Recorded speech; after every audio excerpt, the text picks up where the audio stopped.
Welcome to Recovery This Week. I'm Damon Frank. And I'm Shauna McKenna-Vick. What's going on, Shauna? How are you? Oh my gosh, I'm doing great, Damon. I mean, I always answer that question when you ask me. I'm doing great because being in recovery, I have a great life, not without challenges, but yeah, things are going really well. Very, very busy with work and family stuff. Lots of ups and downs, but peaceful, happy, and serene. How about you? I'm How are so things going uh, with you? things are going well. I have to say I'm very excited about this new thing we're doing called Mhm. Recovery This Week. And Me too. every week we're going to come to you, Shauna and I are going to come to you with a kind of a recap of what's going on, right? So I'm doing well. I'm looking forward to this new show. Recovered Life's going great. Welcome to all the new subscribers that are out there.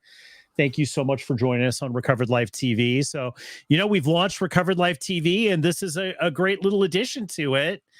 We're talking recovery. We're talking recovery. You know what? For the people who haven't seen your multiple episodes on the Recovered Life show, Shauna, Mhm. you should tell people a little bit about you and kind of what, your jam and what you're doing. All right. Well, I'm happy to do that, but you're going to have to talk a bit about yourself too, Damon. I will not. I will. Yes, I will. I'll give a little recap. Oh. Yeah. Um, so I am a woman in long-term recovery. I had decades of recovery, and then after a couple decades of recovery, I was, dry. I wasn't working any program. Then I fell into prelapse mode and then relapse. I had a relapse for 2.5 years, and I clawed my way back to recovery because I knew what living a sober life was like. And also being in the throes of my addiction, it was awful. I almost lost my family, almost lost my job. And I recovered, and I work a strong program now of recovery. And I left a job as a software salesperson to work full time in recovery. And so now I'm an interventionist and a recovery coach, and we do safe transports with my company, and we provide sober companions as well. So we run the gamut of recovery services, treatment planning, all sorts of things, and it just brings me so much joy to be able to work with people who are suffering and get them the help that they need. And my company is actually called Return to Joy.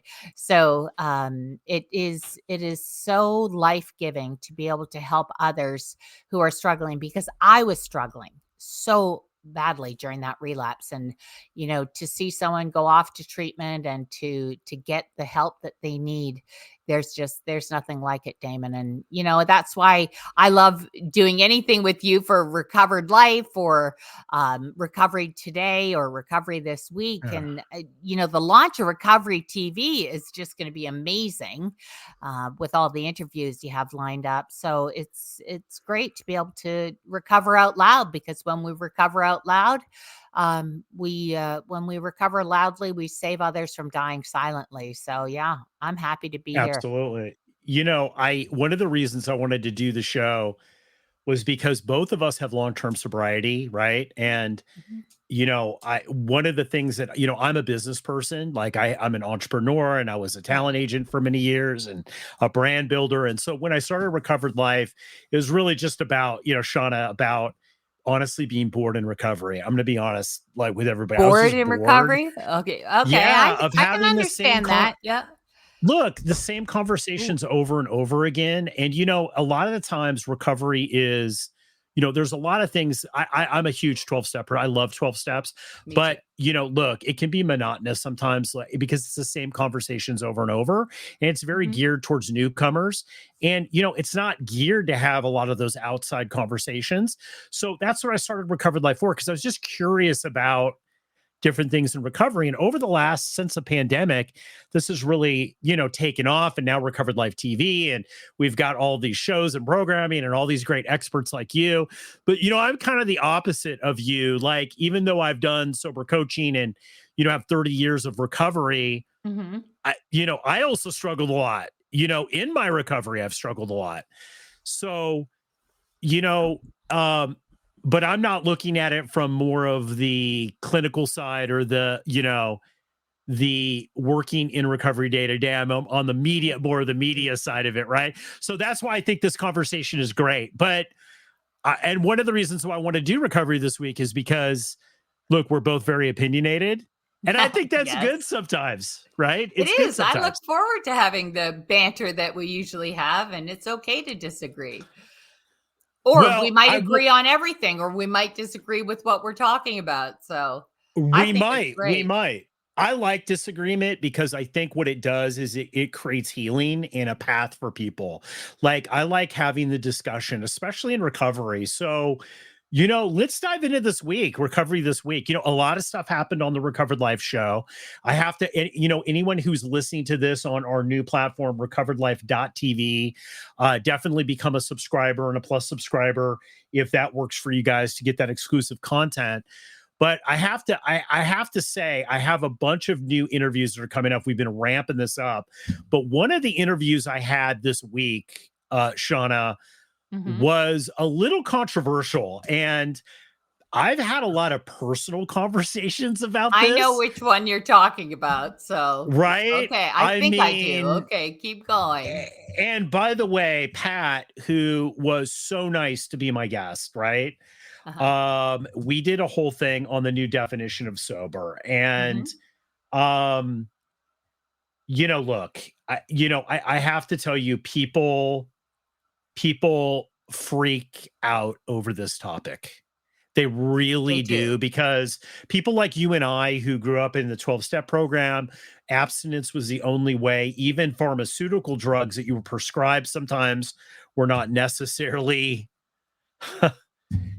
people even were hard on those, right? Like at the Right. very beginning of my journey, I remember that. But this whole idea with Pat Olson, this interview I had about the new definition of sober was very, very interesting because, you know, Pat really dives into her experience as a non-alcoholic, Mhm. thinking, look, recovery's changed, the world's changed, and we need to change with it. Um, I somewhat agree, like I said in the thing, and I somewhat disagree. I don't. What are your thoughts on this?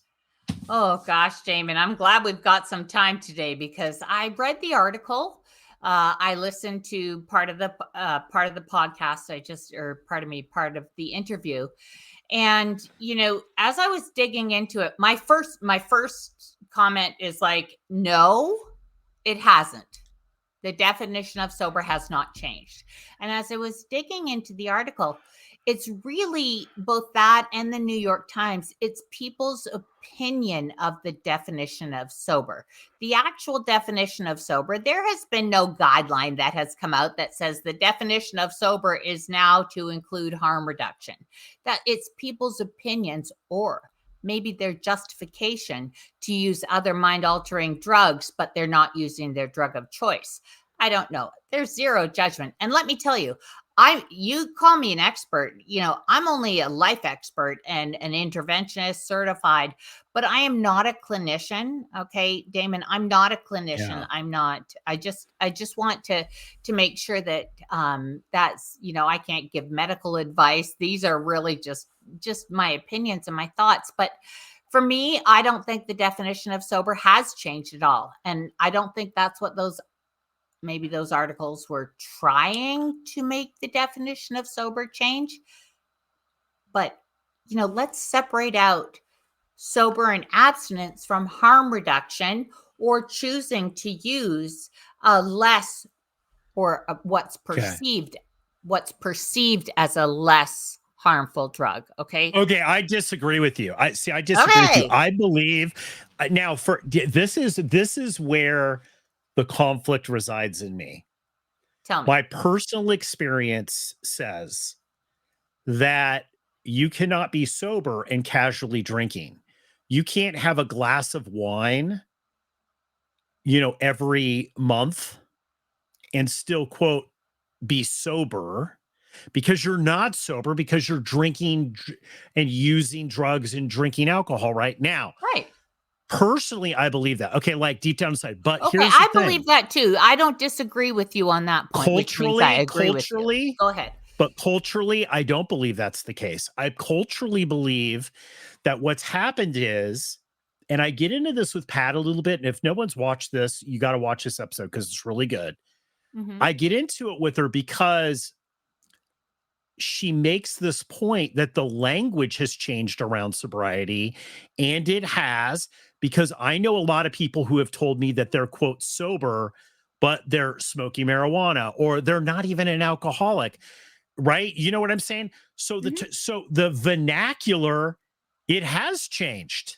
It has changed, obviously, or we wouldn't be having this conversation about it. Right, right. A lot of the vernacular has changed. Okay, a lot has changed. um just to your point, with the rise of people recovering on social media or being sober on social media, you see that people choose to say they're alcohol free AF, or they're in recovery or they're abstinent or whatever. So I can see what you mean, that the language has changed. I don't think the actual definition of sober has changed. I think sober means abstinent. And you can say that, well, I abstain from alcohol, but I still use X, and that's still a mind altering substance. And I'm coming from my own point of view. I have seen friends who have rationalized that it's okay to use marijuana, and that's not their drug of choice, but it leads them back to their drug of choice because it hits the addiction center in the brain. Now, not everybody who's alcohol free is a real alcoholic or suffers from addiction. Okay. We've talked about this before too, Mhm. that there is a continuum, and maybe there are people who can use marijuana recreationally, and it keeps them from, I don't know. I see the Clearly, mind people altering can. substance. It, Yeah. for me, I it's can't. insanity, Shauna. Yeah, I Yeah. can't. Okay, so I can't. So here's the thing that's interesting though, and I'm just looking at it as my own recovery, right? Right. If anybody has been sober for a long period of time, they have had a situation where they picked up a drink at a party, Hmm. no intention, drank something, ate something that had alcohol or drugs in it. Okay, this Uh-huh. has happened to me. This has Okay. happened to me where I purposely said, I don't want alcohol. This was a no, it didn't have any. I took a sip and it had alcohol in it. This was years ago, right? Like Hmm. everybody around me freaked out. It was like I was in Palm Springs, right? And we had made a point, like three people had told this guy, no alcohol in this. It was at a restaurant, right? Right. Now, does that mean that I relapsed? No, absolutely No. not. Because the intent, okay, the intent was not. I think it comes down to intent. Because here's the thing. Are we saying that, and this is where, and we're not giving medical advice here, guys. So, No. and everybody's recovery is their own recovery. I'm putting that out there. But does this mean that anyone who takes psychiatric drugs is not sober? Does this mean that no? Like this is insanity. And this is what's happened with some 12-step groups, Shauna, is that they've Mhm. gone down. And I was part of one. I gotta tell you, they go down this dark path. It really isn't intent, right? Like if I'm a diabetic, I might need to take medication. If I'm Right. right, there are certain things that you have to do. Could some things be mind altering? They can. Sugar's friggin' like look, I'm doing an episode on sugar again. I've been so many episodes. Uh-huh. Sugar is friggin' mind altering. Okay. I know. But I'm still sober, right? Like it's the intent. I think a lot of it. And this is where I think people are fooling themselves. And Hey, this is the hang on, jaded hang on. old, I am not putting sugar. Don't you dare put sugar in the same oh, come category. on. No, as marijuana or Xanax or um benzos. I'm sorry, sugar is not that mind No, I'm altering. not. I'm No. not putting them in the same category as that. I don't want to go. So don't give me hate comments down below. I'm not. But to say that, look, my first addiction, Shauna, was Uh-huh. escapism. My second Right. Me addiction was too. sugar. Second Fair. addiction was sugar. I just have. Same. I'm not going to say beat, but 30 going. I'm going on. August will be 31 years. God, hopefully, Hmm. right? I battled sugar this whole time. Just the Right. recent last 2, 3 years have I got a hold on sugar. So sugar is addictive, but it's not going to Yes. have the same thing. I drink caffeine. Is caffeine? I don't know if caffeine's. I like. I'm not a monk, man. Like I'm not gonna. There's certain things I'm not gonna give up, right? But you know what I'm saying? I think it's the intent. I think if you're saying, "quote," I have a problem, but marijuana wasn't my drug of choice, but I'm using marijuana to escape Mhm. and to check out and to have that psychological and emotional takeover that we talk about, right? That Right. drugs now called do to people who are addicts. I don't get it. You're Yeah, not I don't sober. that's not sober. No, Yeah, but it's not. but I have someone very close to me, and she opened my eyes to harm reduction, okay? So she suffered as a heroin addict in and out of every treatment center, and she, struggled relapse after relapse for 20 years, and then finally, they put her on a low dose methadone that is given and prescribed by a doctor, and she hasn't relapsed, I think, in 6 years. And she's had a low dose, just a low dose, but it's prescribed as doctor. And that goes back to your intent. She's not taking the methadone to get a high. She is taking the methadone to reduce the harm so that she doesn't pick up heroin.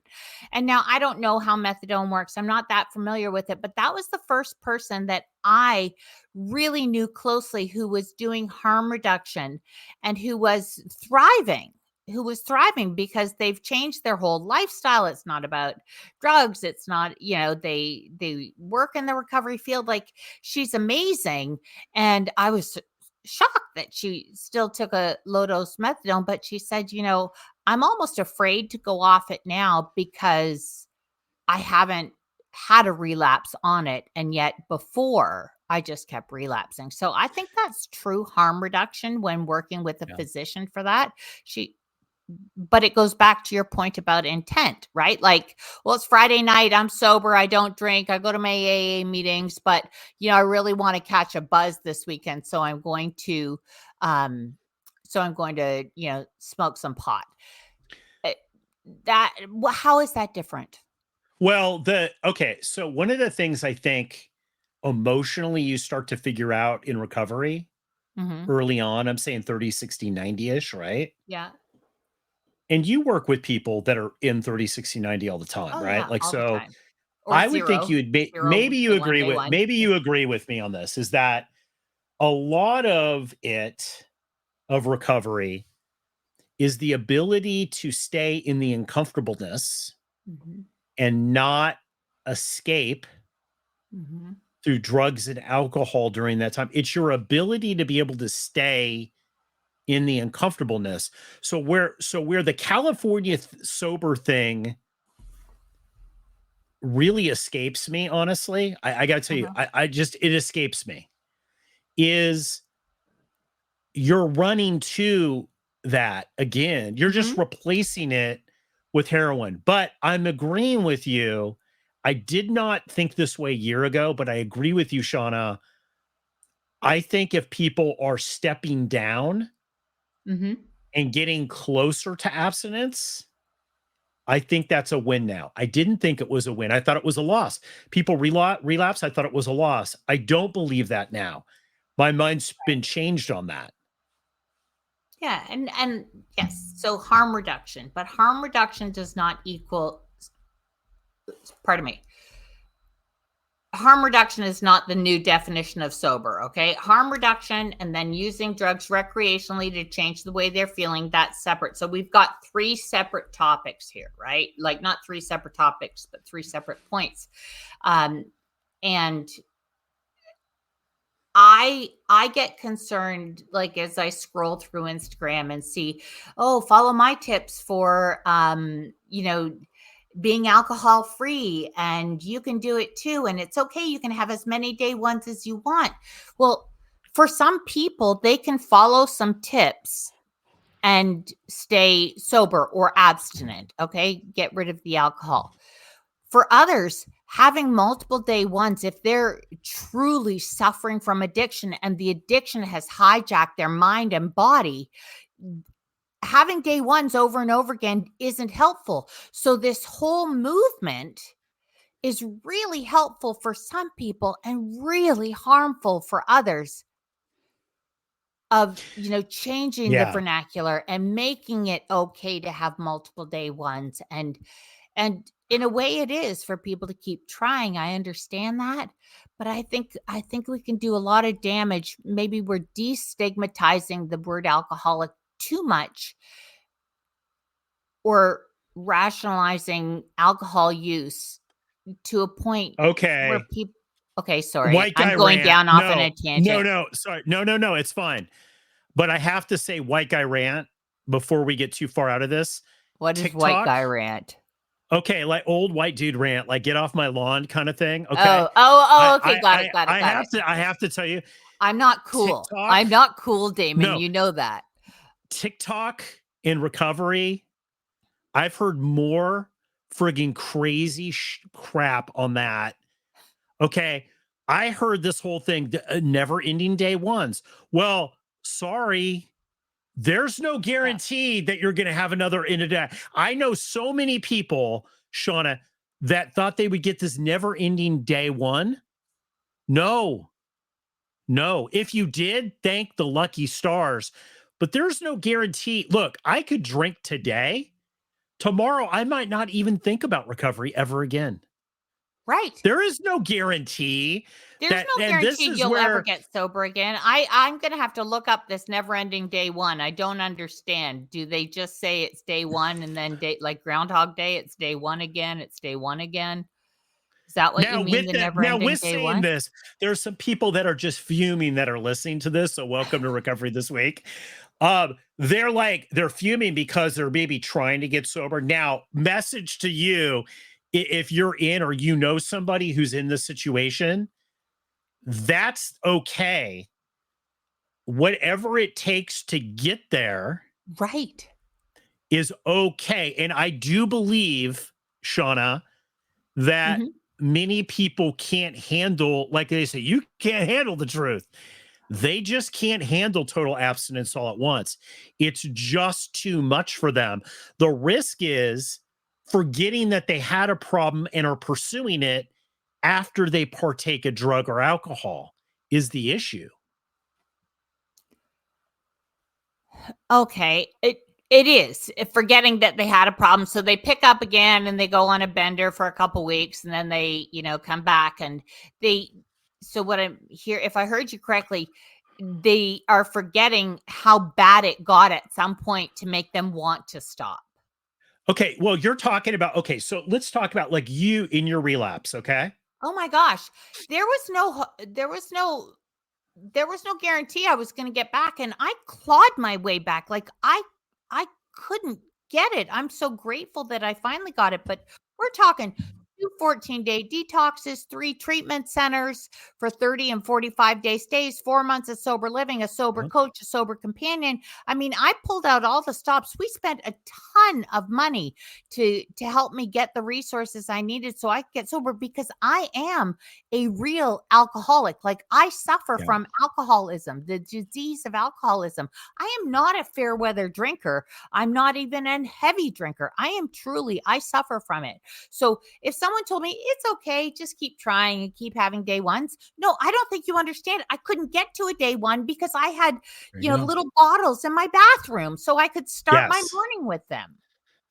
This is what I'm saying, because one of the reasons, not because I did everything perfectly, like so many people, probably including you, have way better sobriety than I do, work it, but in spite of myself, because I did so many things wrong, Shauna, Right. looking back, in spite of myself, I stayed sober. And I think one of the reasons, in sometimes in my life when I look back where it was really tough, and I'm not talking, got really tough for me 14, 15 years Hmm. in.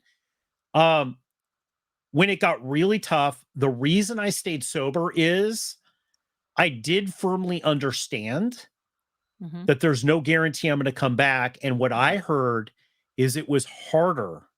The more day Yeah. ones you have, the harder it is to get sober. And it was so friggin' hard for me to get sober the first First time. time. I just didn't really think I had it in me. Yeah. And we don't give honestly. enough credit. No, I totally understand, Damon. And you're lucky, even when you've struggled or haven't been close to your program or whatever, that you didn't ever pick up. Because I can tell you, there were days where I was hopeless. I had a couple of atte- attempts on my own life because I was like, I will never get sober again. We don't give enough credit to how strong the disease is. And if you have drank most of your life and drank heavily or drank in an addicted fashion, that disease is really loud and really powerful, and your brain is really messed up and it needs time to heal. And every time we say you had those unlimited day ones, your brain is not getting any time to heal. Like if you Yeah, and just I give it up for think 2 you're weeks and right. then have a day one. You're right. You're right. And the thing is, the thing is that I find um it's this alcoholism is progressive, Yes. right? And this is the thing. And I saw this with a buddy of mine, and he might be listening. This guy's totally my hero. Uh 20 Love something that. years, went out for a couple years, Uh-huh. came back sober for another decade, right? Like amazing, amazing man. But he one of the things that really helped me was him sharing with me about how he got right back on the train and started Mhm. drinking, that it was literally a couple of weeks, and he was exactly the spot that he jumped off 20 years prior. And this is the thing that I think the TikTokers don't understand, is maybe because they're not alcoholic, Mhm. which I think that that's a lot of it, is that people Sure. just aren't, and they don't understand that it's progressive. Mhm. It's alcoholism's progressive. You don't become Yeah, a better people drinker. yes, people don't understand what progressive means. They don't see that you get worse, never better if you have the disease of alcoholism. There are people who can binge drink and go months without it and then binge drink, on the weekends and go months without it and their life doesn't implode and they, nothing, it never progresses past that. But the people who were social drinkers or say binge drinkers in college, then, happy hour drinks after work, then really partying on the weekends, and then, you know, daily drinks. And then those daily drinks became daily bottles of wine, bottle, then bottles of wine.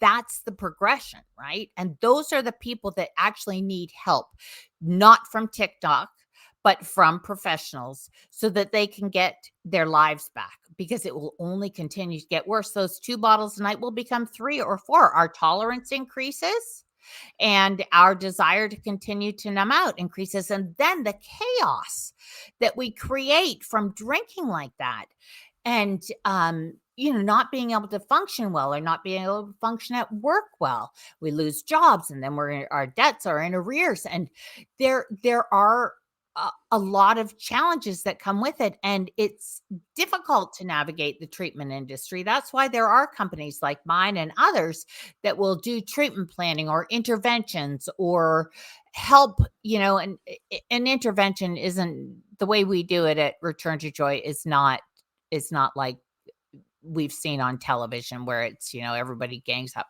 No, it's invitational intervention, but working with a treatment professional makes all the difference to try to get the help that you need at the right level of care, because not everybody has to go away to a 30-day rehab.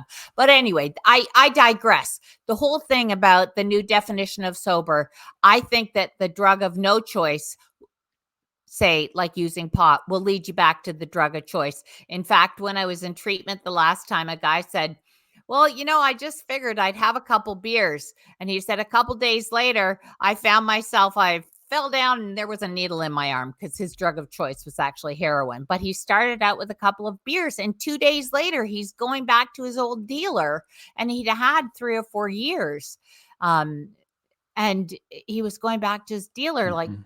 and so he relapsed on beer Yeah, because it was yeah. no big deal. He was back on heroin in 72 hours. Another friend of mine, same thing happened, and he died from an overdose within a week. It was very And sad. Like this all the comes time. down, this comes down to my whole thing, which I think, look, addiction is a thinking problem as well. We Right. have a thinking issue, right? Because like, who does this? Like I always say, like, when I've sponsored people or whatever, that they're saying, well, how do I really know if I'm an alcoholic or not? Right? Like, great Mhm. question. And and here's the thing, like, wow, has sobriety changed? I was talking with, I had my buddy Kevin on here, who was one of my first sponsor in Uh-huh. San Francisco 30 years ago, right? And we were talking, he was on the St. Patrick's Day episode. And we were talking about this off camera, and he was like, going, like, wow, like, it's changed. People used to ask you, like, when you went into a 12-step meeting or something, why do you think you're an alcoholic? Are Mhm. you sure you're an alcoholic? I remember a group of men Sure, sure. saying, Well, at page look, 21 in the Big Book of Alcoholics Anonymous, it yeah, has like, we diagnosed. want you to be sure, because if you're Yeah, not sure, this isn't going to help you. And right. also, we don't want this for you if you're not sure. If maybe you're going through some sort of life crisis or something's going on with you, you need to test this out and you need to be totally sure. We're not saying you should drink again, but we're saying that you should know that you're an alcoholic. Do you qualify to be an alcoholic? And one of the things that I remember saying is, I said, on how Shauna, if you're an alcoholic, is when I got sober, my life got worse. It got better health wise, but it got Right. worse. Like, life without drinking for me and no solution was Oh, was okay. almost Yes. worse. It was worse With no than, solution. yeah, with no solution. Like, so it without recovery, being sober, my life wasn't as good. Let's Like, let's you know what let's I'm saying? clarify. Does that That's make just sense? Yeah. dry. Like, because for me, the definition of sober is living a full life in recovery, having some sort of program of recovery where you are healing your mind, body, soul, spirit, and you're growing intellectually. In all the dimensions of wellness, you're recovering all throughout your life.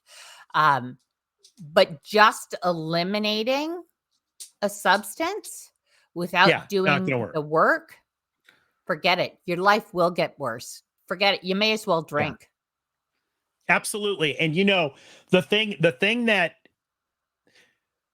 emotionally living without alcohol, Uh-huh. that was a huge step for me, right? And so Yeah. you see this with alcoholics, with problem drinkers, you see their life get drastically better and forget all about that. You know what I mean? Because they're not, Mhm. it was a physical addiction issue, but they're not necessarily alcoholic. And there's a difference. Oh, I Look, don't you don't know think about so? I think there's a physical difference. addiction. There are Oh, some well, we'll people that have to have not save that crossed the for another. line. We've been going for a while here. I don't know We how long have. we're going to We keep our have. listeners, mind you. It's pretty, Well, you know look, what? Let's there's some talk about people that that next cross the week, line. maybe.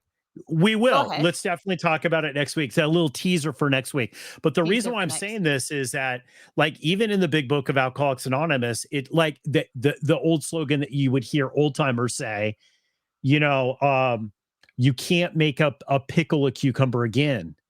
You can't Right. make a pickle a Right. cucumber again. Like, and Right. that was once you cross the line. That's what there are Mhm. people that are problem drinkers that haven't crossed the line that get Correct. sober. They go on. It just alcohol doesn't work with them. I know people like that. It drives me friggin' crazy. Yeah. Like, how could it not work for you? You know what I mean? That's what I'm saying, just to be specific about that. Okay. Okay. Um, Yeah, just so, to be like, if specific. if yes, because well, we'll touch on it another time. I'm so looking forward to having these conversations with you every week, and I look forward to reading the comments and welcoming other people's thing. And let's make it clear, Damon, you and I, hey, if you are on a path to recovery and you are feeling good and you are healthy and you are happy, do just keep doing that, right? And Absolutely. although you and I used the 12 steps because that was all that worked for me, in combination with all the other things that I was doing, but it is the core of mine. It does not mean that it is for everyone. There are many pathways and patchworks to recovery, because not it There just is. So there's zero judgment here, even if you hear it in our voices. I mean, you can agree with me. Like the California sober, I don't like it, but go ahead and call yourself California sober. I just personally don't think. But here's the best part, Damon. You and I can disagree. We can have completely different opinions or beliefs. But because you and I share a common set of values of love, patience, tolerance, and kindness, we don't get upset with each other about our different viewpoints. Of course, we're going to have different views or different opinions or beliefs. We're different people and our experiences have been shaped differently. So that's why I love, chatting with you, even when we do disagree, because I think, being able to be kind, patient, tolerant, and loving all the time really makes the biggest difference. And the thing we don't know about recovery is we don't know. And everybody's path is uniquely different Yeah. because it's theirs. We just know what Correct. worked for us, and for others, we don't Right. know totally. And this is, I think, a great conclusion to this Recovery This Week episode is that, look, Recovered Life is really about, and Recovery This Week is really about two people that are sober. The Mhm. show's about two people that are sober having that conversation of trying to figure it out, because we don't know everything. We don't. No, Like, not we at just all. don't. Not at all. We're So, shaped by our own experiences. Thanks, Damon, Shauna, for another great show. it was good. Real quick before we leave, what's on your plate for sobriety this week? Going Oh, into it's next week here. going What do you into what are you next week. personally working on? I am actually taking a group of women on a recovery retreat to Ireland. Wow. To That is have exciting. Yes, it's a spiritual retreat, and we're gonna do 4 days at a friary, and then we'll just continue on in retreat, doing morning meditation together, yoga, whatever, as we tour down the Atlantic coast. It's called the Wild Atlantic Way. We're going to spend a lot of time stargazing, a lot of time journaling, and just absorbing the beauty. And then, of course, seeing some sights too, but it's very rustic where we're going. So it's very quiet. We're not going into cities or Nice. anything. These are all really, it's a very spiritual place. So that's what I'm working on for recovery. So I think I'm doing the show with you from Ireland next week. I am super excited. We are going to do an episode with you in Ireland of Recovery This Week. This next week, we'll have a lot to talk about the next time we do this.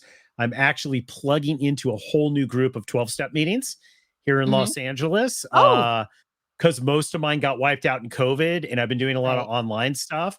So I'm venturing into that. So we're going to talk Good a for little bit about you. that Oh, in the that's next one. great. Guys, this is beautiful. We're going to put links for Shauna and everything in every one of these episodes.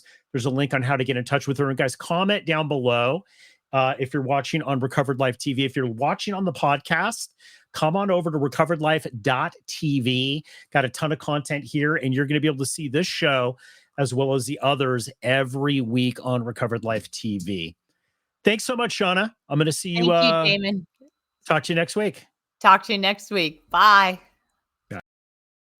Hey, if you like this episode, think about supporting us by becoming a Recovered Life Plus member.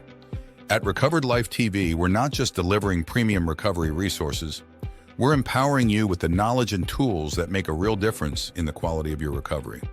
By subscribing, you gain access to ad-free content, expert insights, exclusive video and audio segments, special projects, plus so much more, all while supporting our mission to spread the recovery message far and wide.